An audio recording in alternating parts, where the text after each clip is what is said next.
But you also don't need to read this to be able to read this. But if you read this, you can read this. I don't know. But they're kind of standalone different stories, but yeah.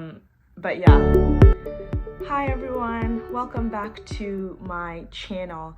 If you're new here, welcome, but if you've watched one of my videos before, welcome back, and thank you for clicking on this one as well. So as the title suggests, today we will be talking about Taylor Jenkins Reid. But before I forget, my name is Marmy Newton. So Taylor Jenkins Reid is one of my favorite authors. I feel like with kind of talking about authors who are writing about drama that is not too serious, that is not too intense, with fairly simple writing, that where you could just kind of, a beach read, kind of just enjoy the story while you're out and about at a coffee shop, the beach, wherever, at a playground, wherever you will be at a playground reading a book. Baffles me, but yeah, while you're out and about. And she's coming out with a brand new book called Atmosphere. And, just kind of hearing about that inspired me to talk about the books from her that I've read before and give my slight opinions about the story and see if my opinion matches whoever is watching this video's opinion, your opinion, my opinion, if they're on par with each other. So her first book that I want to talk about is obviously The 7 Husbands of Evelyn Hugo, because that book is arguably her most popular book. It's gone viral on TikTok several times, and it's gone viral on BookTube as well. I feel like everyone knows this book, The 7 Husbands of Evelyn Hugo. And I think this was actually her first book that I ever read, mostly because it went viral and all of that. And I think it's definitely the basic one that everyone loves.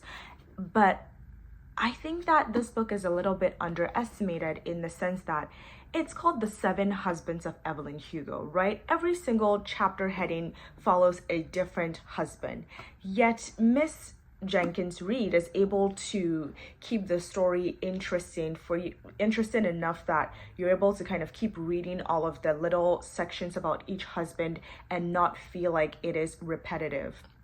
Mostly because this book has a really beautiful love story that is the overarching storyline. And so while you're reading it, and while the husbands are very important in the plot or to the plot of the book, it's more so about Evelyn Hugo and her romance with Celia.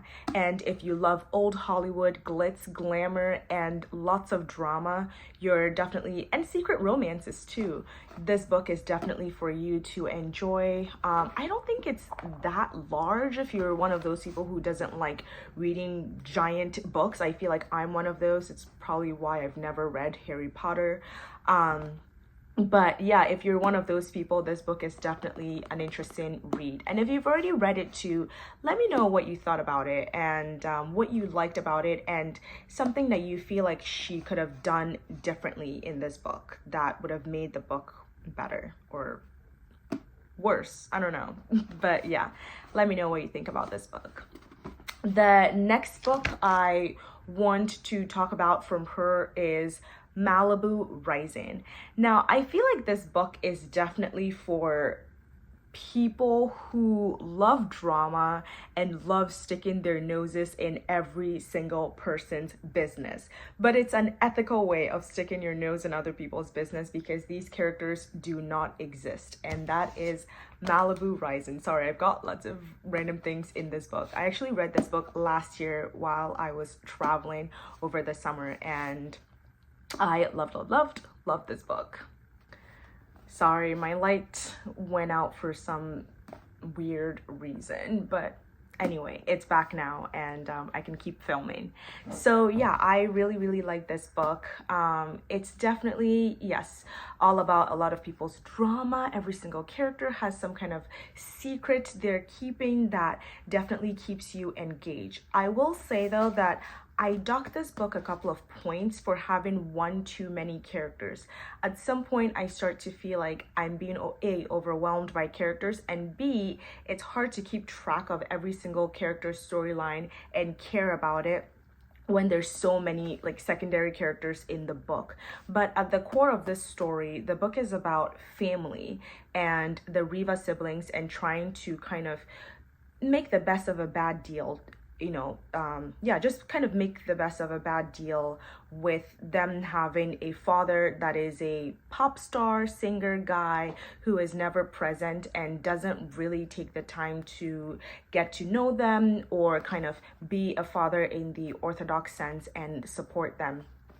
One thing about Miss Jenkins Reid is all of her books are connected in some way, shape, or form. Now, this book specifically actually hones in on one of the 7 husbands of Evelyn Hugo. So Mick Riva, who's the father of these kids that are trying to, like I said, make the best of a bad deal and survive all on their own, is actually one of the 7 husbands of Evelyn Hugo. So it's essentially a more honed in look at his life, and or lack thereof, his presence in his family's life.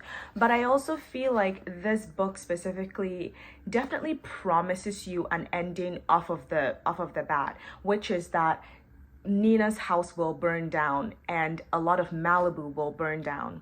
And then you go into the book trying to figure out who is going to go crazy or what are the series of events that will then lead to the Rivas or Nina, the main character's life, her house burning down.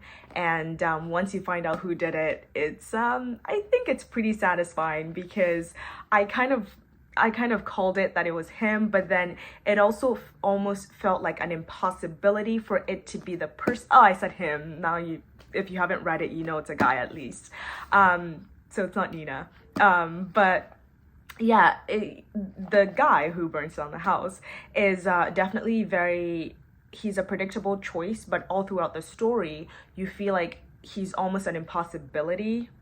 I will not say anymore if you haven't read it, but this book is very good. Like I said, it's one too many characters, but lots of drama, lots of fun. And also, if you love water, if you love surfing, if you love the beach, if you love California, if you love LA, this book is for you, because the storylines are set to the beautiful, beautiful backdrop of Malibu, snippets of Hollywood, and sunset, and just kind of enjoying Malibu back in the 1980s. This is a period story. This story takes place mostly in the 1980s, and then this story takes place, I think, from the 40s through the 50s, and then a little bit in 2018, 2019, when the actual book came out. So this is actually a pretty good pair, but you would have to start this, like it, and then want to read Mick Riva's own spin-off. But yeah, but you also don't need to read this to be able to read this.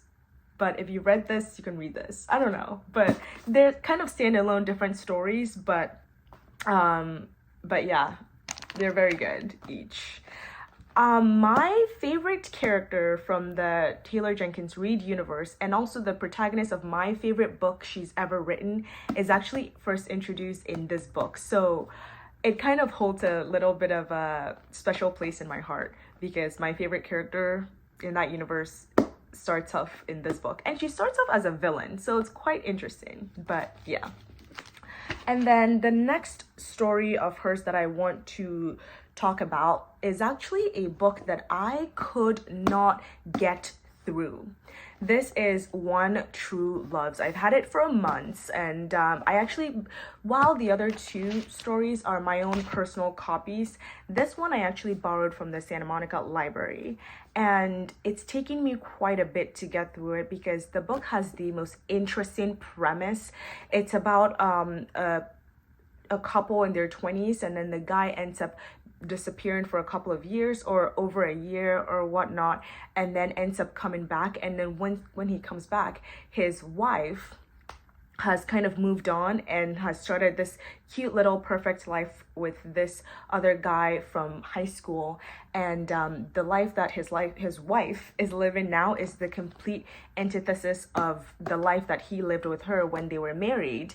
And I really enjoyed the general plot of it, but the characters and the execution of the story, not so much. I feel like she took this really beautiful, interesting plot line and made it very boring by making it a lot about like, oh, I went home, I changed, and then I came back, and then we went on this little trip here. It's taking this very, very unusual plot and then unusual just story book and then turned it into something that is very, very everyday. And I don't think I liked that combination of something that's very crazy with something that happens every day. And that just, yeah, the execution for this book didn't quite work for me.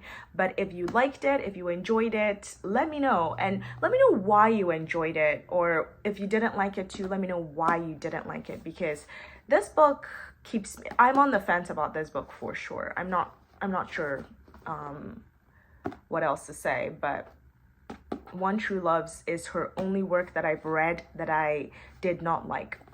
Actually, not her only work that her only work that I've read that I did not like. I'm only talking about the things that I've read in this video, but I've actually seen Daisy Jones and the Six, which is a TV show on Amazon Prime if you're interested in checking that out. If you don't like reading and you kind of stumbled on this video in general, you could just definitely check out Daisy Jones and the Six. It's a very, very fun band drama kind of story, and as per usual, Taylor Jenkins Reid definitely delivers. There's a couple of differences between the book and the TV show, but it's not so significant that you feel like if you watch the TV show without reading the book, you've missed a very important part of the story. I don't think, but yeah. And then her final book that I want to talk about in this video is actually Carrie Soto is Back. Carolina Soto is Back. I really, really enjoyed this story. I think it came out in 2022 or 2023. And I think Malibu Rising came out in 2022 and this book came out in 2023. I think I first saw it in one of the bookshops in Paris, and then when I came back home, I was in New York. I was at the Barnes and Noble and I was like, I have to buy this book. I do think this is my favorite book of hers that I've ever read, but I do think this book takes a little bit too long for the drama to start and for you to then get into the story and kind of care about the characters. And that's the only problem that I have with this book. I feel like the plot, this is a tennis drama as well, so if you love tennis and if you enjoyed the movie Challengers, which came out I think this year, you will definitely love this book. It's about a tennis player, the world's greatest tennis player, trying to re-win to get back her place as the most Grand Slam winnings, or the person who's won the most or whatever. And it's got head, it's got heart, and the character, like I said, Carrie Soto actually starts off as a villain in one scene in this book, and then she ends up coming back stronger than a 90s strand. That's a little bit of a Taylor Swift quote right there. Or if you love tennis, this book is for you. If you hate tennis, this book is also for you. That is a quote from the Barbie trailer. But yeah, and I also feel like the characters are definitely very complex. Like the protagonist is called the battle axe for the most part, and there's a reason she's called that on the field, on the sports field. And then her father also raises her to essentially make sure that she becomes the world's greatest tennis player. But then at some point a lot becomes too much, and then he, as the father, needs to find a way to be able to kind of reel in what he has taught his daughter from the get-go, and then try to do what is best for her, while she also tries to do what she thinks is best for her. And this book feels like it's going to have a very predictable ending because it's very, very simple. It's very, very simple. It's about a character trying to get back their title or win back their titles, but it delivers a really beautiful ending that is something that I feel like you would not even really expect. And that's why I really, really love this book. And I almost like shed a little bit of a tear when I was done reading it. Yeah, it was amazing, and it says right here, based on the New York Times best-selling author Taylor Jenkins Reid, writer of Daisy Jones and The Six. Overall, if I had to rank the books, I think it's pretty obvious my rankings, but this is number 1, this would be number 2, this would be number 3, and then this would be number 4. I did not really like this one that much. But if there's any other Taylor Jenkins Reid books that you've ever read that you think that I should check out, because I know she has some other ones, like After I Do, I've seen that on the shelves quite a few times. And any other ones that you think that I should check out, please let me know in the comment section down below. And then also, if there is, I will probably end up reading Atmosphere at some point. I actually have a lot of other books that I borrowed from the library recently that I need to get through. But once I'm done, I will probably end up checking out Atmosphere. And then maybe I will shout it out in a different video, or maybe I'll talk about it in a different video. Yeah, I just kind of wanted to get on here, talk about some of the books I've read recently, and yeah, let me know if you have anything to say, anything that you feel like I should have said that I didn't say, down in the comment section below. And on that note, thank you so much for tuning in. Thank you for watching this far, and I hope you have a good subscribe to my channel. Bye.